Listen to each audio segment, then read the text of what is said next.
Okay, mal schauen, die Rock of Gibraltar, wo wir da so... Ja gut, ich denke für Forschungsberichte nicht.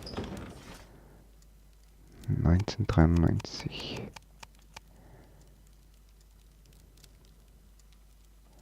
Ankunft der Rock of Gibraltar. Okay. Here it is.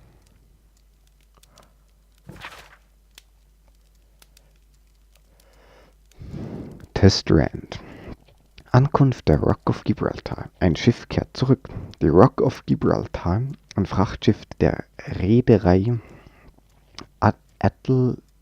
Adelaide Southampton London Linie, Connard Building, James Street, London, ist nach einer 6-monatigen Reise zurückgekehrt, die sie nach Indien, Neuseeland und Australien geführt hat. An Bord des Schiffes reiste auch Miss Mary Fraser nach England, die Erbin der Familie Fraser, die Ländereien und Zinnbergwerke in Australien besitzt. Diese wunderhübsche junge Dame ist mit Sir Eustace Brackenstall verlobt, einer der wohlhabendsten Gentlemen in Kent. Okay, der ist also Fraser. Mary Fraser. The shipping company, the Adelaide Southampton London line, and its address. Interesting. It must be the place where they keep the records, including the one for the crew of the Rock of Gibraltar. I think that if you pretend you're from Scotland Yard, they'll give it to you without any problems. But I have another solution. I'll call in the specialist. Und wer ist das? Ach, Wiggins.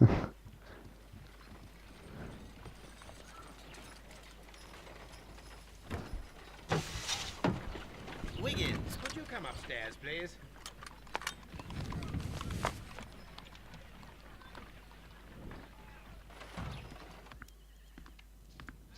At your service, Mr. Holmes. I need a register, my young friend. If you could borrow it, there will be half a guinea for every one of you. I need the crew list of the Rock of Gibraltar in 1893 and their current employment. I'm straight on it, Mr. Holmes. Do you really think they'll find it, Holmes? My secret police is better than the Yard in many ways. 3 Stunden später. Here it is, Mr. Holmes. But we can't take it back. It's too risky. Put it on the table. I'll take care of it. Good work, young Wiggins. Okay. Wo ist es denn jetzt? Ach, This list shows the senior officers of the Rock of Gibraltar, on which Lady Brackenstall and her maid made their voyage. Lady Brackenstall does not know anyone in England. This must mean that someone on this list is our mysterious visitor. And Yeah. these are the lists of the senior officers of the Adelaide Southampton London Line ships. Let us find out who was in London upon November the 7th. okay. Also jetzt müssen wir vermutlich die Namen abgleichen. Rogers ist hier nicht. Talcott ist ja auch nicht. Woods. Nee, Southward. Ja, das ist Southward. This list shows the senior... This officer is still at sea, therefore he cannot be involved. Ah. Ups. Guignon ist auch nicht hier. Jacobs auch nicht. Graham auch nicht. Okay, wie komme ich denn auf die nächste Seite?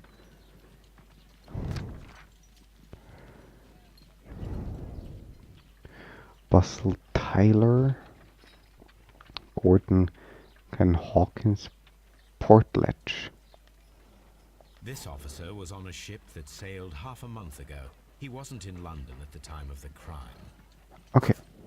Gut, dann können wir sie immer so ein bisschen abhaken. Jack Crocker. Mr. Jack Crocker was in London upon the date of the crime, and he is due to depart in 2 days. Okay, der könnte es also sein. Marcus Stewart ist auch keiner da. Wilkie Hooper.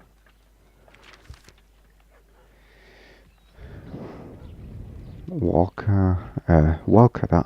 This officer is still at sea, therefore he cannot be involved. This officer is still at sea, therefore he cannot be involved. Okay, dann sind jetzt noch 3 übrig. Habe ich irgendwo ein paar übersehen, vermutlich. Ach, Woods ist This tatsächlich officer dabei. is still at sea, therefore he cannot be involved. Okay, jetzt ist noch dieser Chill. Da. This officer was on a ship that sailed half a month ago. He wasn't in London at the time of the crime. Captain Jack Crocker is our mysterious visitor. He was the only one around at the time of the murder. Alles klar. Abfahrt in Adelaide, Australien am 16. März 1893, Ankunft in London, England am 32. Mai, genau. 23. Mai 1893. This Crocker, do you think... It would be interesting to meet him. Our young friend should be able to find him. Schon wieder Wiggins? Oder ist er damit gemeint? Brave Toby. Ach, da ist ja Wiggins. Ups. Wiggins, could you find a way to bring this Captain Crocker here to us? Here? Holmes, that could be dangerous. No problem, Mr. Holmes.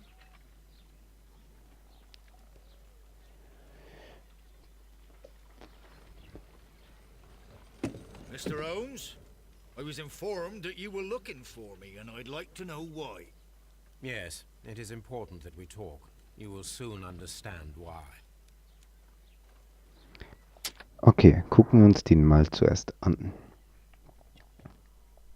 Huch, was ist denn das? Klarer Ausdruck, ehrlich.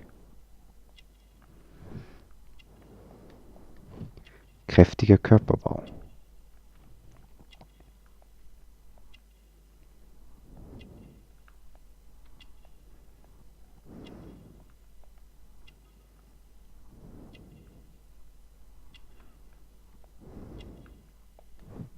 Saubere Stiefel.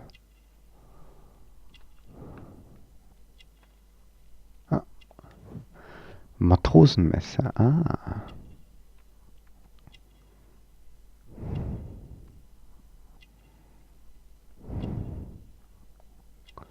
Ist hier in der Hand nichts, weil wir zoomen müssen hier so komisch hinzoomen. Ach. Zeitungstinte. Lady Brackenstall.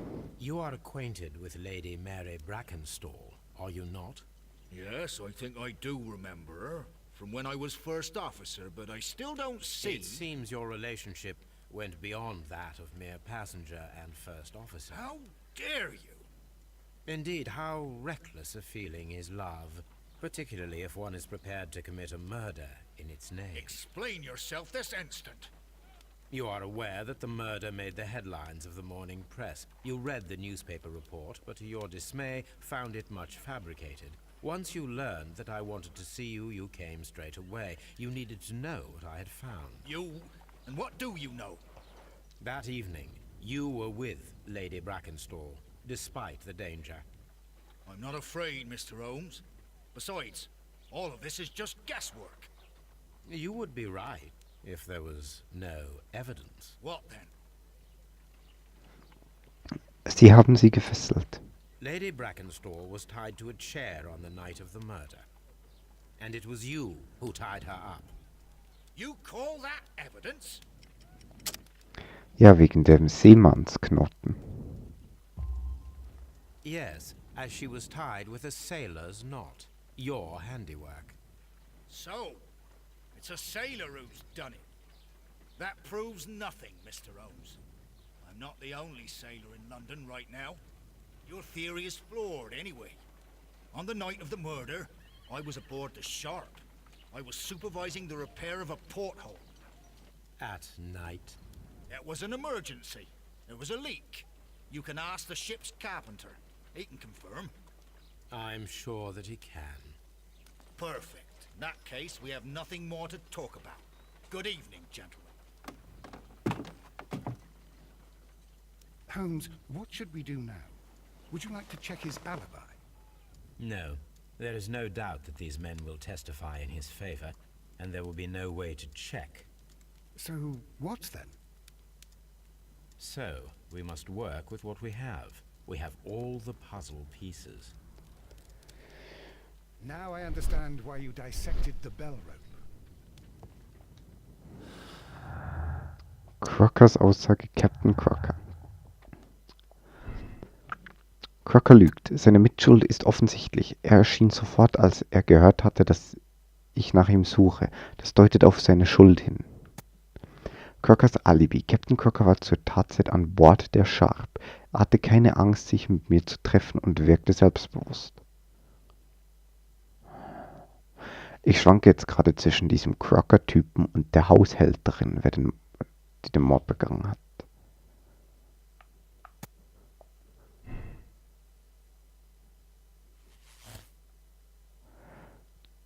Der Captain.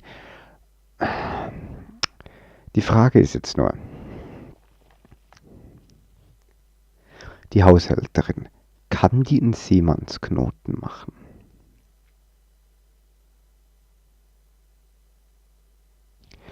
Ich meine, es kann ja sein, 3 Weingläser. Nee, was Sekunde, doch, es waren 3 Weingläser. Crocker, die Haushälterin und Lady Brackenstall haben getrunken. Dann kam der Typ rein, hat gesehen, dass der Captain da ist. Und dann hat irgendjemand diesen Typen getötet.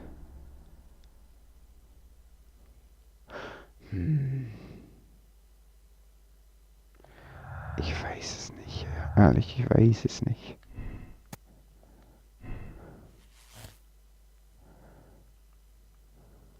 Dann wäre aber Besuch eines Seemanns nicht richtig.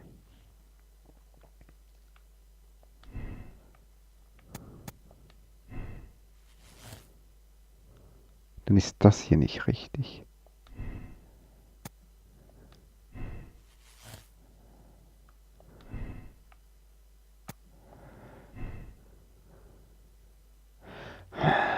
Ich weiß es halt echt nicht.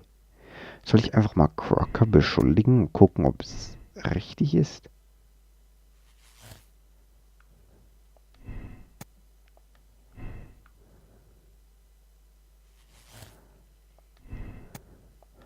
Weil ehrlich gesagt glaube ich, es ist die Haushälterin.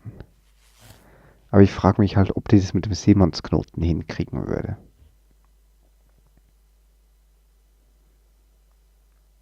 Und vor allem das Durchschneiden des Seils könnte ja mit dem Messer, mit dem Seemannsmesser gemacht werden.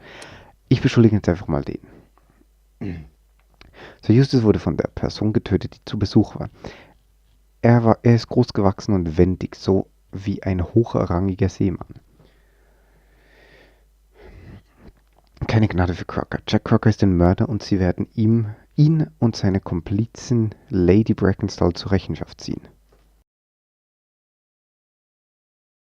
Gnade für Crocker. Die Tat wurde in Notwehr begangen. Jack Crocker wollte lediglich eine Frau vor einem gewalttätigen und trunksüchtigen Mann beschützen. Der Fall wäre damit gelöst, aber sie werden die Details für sich behalten.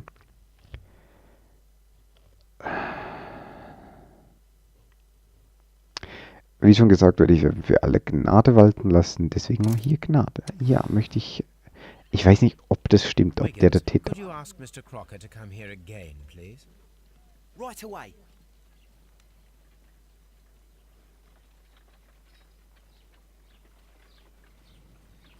Why did you make me come here again, Mr. Holmes? It is over. I know that it was you who killed Sir Eustace Brackenstall. What? I know, because of the height at which the rope was cut. The knife used was a sea knife. The knots were sailor's knots, and not least the sheer force that was put behind the killing blow. And because you are the only one who knows Lady Mary Brackenstall in London. And because you love her. It's true. It is time for you to tell us the whole truth. I admit that I loved Mary madly from the first day that I met her. But I never did come to visit her, for I believed that she was in a happy household. When I talked to her maid, who told me everything, I was insane with rage. I was due to set sail for 6 months away. I wanted only to see her again. But it turned into a damnable nightmare when he barged in. He dared raise his hand to her. He was not even worthy of licking her boots. Oh, I regret nothing. I admit I killed the monster out of love for her. She will forgive me if she is able. Lady Brackenstall already forgave you. She said nothing. Mary. But that makes her an accomplice as well as her maid. It places her in danger yet again. Mr. Holmes. You would not have managed to protect her. Till I die, do you hear me? Here is a letter that sets everything clear. And it is the one that should be disclosed to the police. I am the only culprit. Mary had nothing to do with it. Now it is time to end this.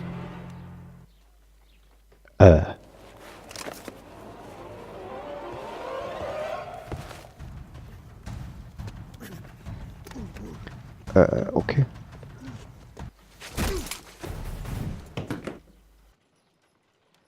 Please forgive me, Captain Crocker.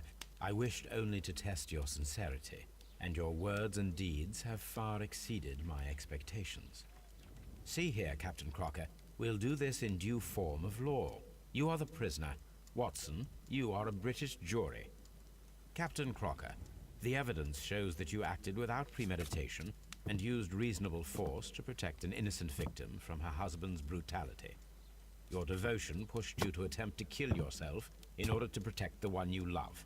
Now, what say you, gentlemen of the jury? Not guilty, my lord. Vox populi, vox dei. You are acquitted, Captain Crocker. So long as the law does not find some other victim, you are safe from me. Mr. Holmes. It is a great responsibility that I take upon myself, but I will give Lestrade an excellent lead, and if he can't avail himself of it, I can do no more. Come back to your lady in a year, and may her future and yours justify us in the judgment which we have pronounced this night.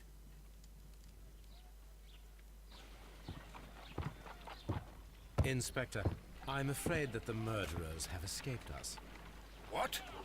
Do you mean to tell me that you failed? Never thought I'd live to see the day. I mentioned the murderers, not the case. It is obvious that the crime was committed by 3 criminals who cannot be the Randalls. You really think so? You only need to find a gang of 3 thugs wandering around. I can trust you to do that. If they exist, I'll catch them. You'll find someone, I have no doubt of it. Goodbye, Inspector.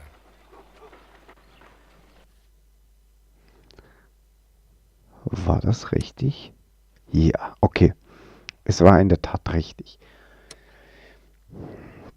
Sir Eustace wurde von Captain Jack Crocker getötet, der an dem Abend Lady Brackenstall besuchte.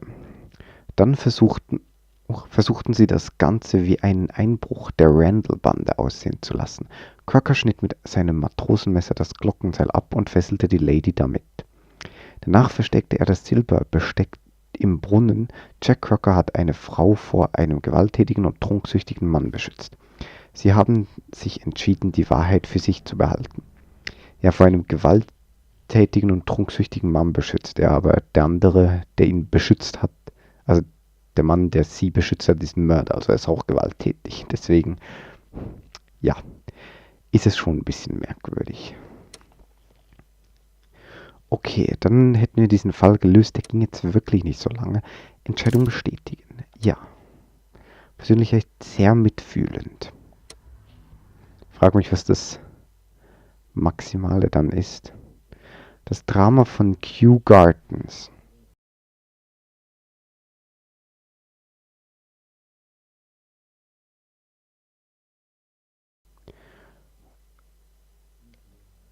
Ich glaube, das hier ist der zweitletzte Fall, der kommt. Das Drama von Kew Gardens. Weil... Oder ist es der letzte? Ich bin mir nicht mehr ganz sicher. Es ist der letzte oder der zweitletzte, der kommt. Jedenfalls gehen wir wirklich sehr, sehr schnell dem Ende zu.